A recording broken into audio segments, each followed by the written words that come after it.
servant leadership is exploding all over the world. I mean, it's been around for a couple thousand years. Places like Syria, Iraq, Iran. I mean, people are so tired of command and control dictators, you know, and it's been coming in our country for, 40 years, servant leadership. But in terms of the interest, I mean, some of the greatest organizations on the planet are now practicing servant leadership. And I'll tell you something else that's driving it is young people, the millennials. They just don't tolerate lousy leaders for long. They just don't. The best and the brightest, they'll pack up their bags and drive across the country and go to work for Google. They'll find an organization that gets it. The mediocre ones will hang around, but the best and the brightest expect a lot more from their leaders. And do it or else isn't near good enough. So consequently, a lot of HR people and HR suites across the country are recognizing that we can't just, having good managers isn't good enough anymore.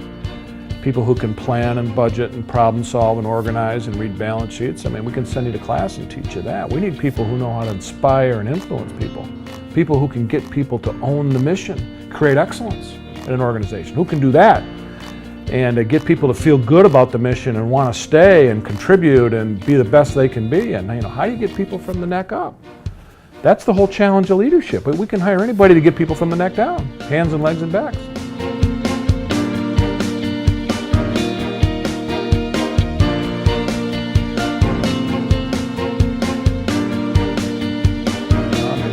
Charitable giving country in the world by far, the United States, and you wonder, why do people give? And really it's for some selfish reason. We feel good when we do that. We feel good. I think, and it's also one of the great qualities I see of servant leaders, that the great servant leaders I know tend to be joyful people. I mean, they know that they are aligned with, as Stephen Covey used to say, true north. I mean, and I think my opinion is that God wires that in us, that's part of being created in His image.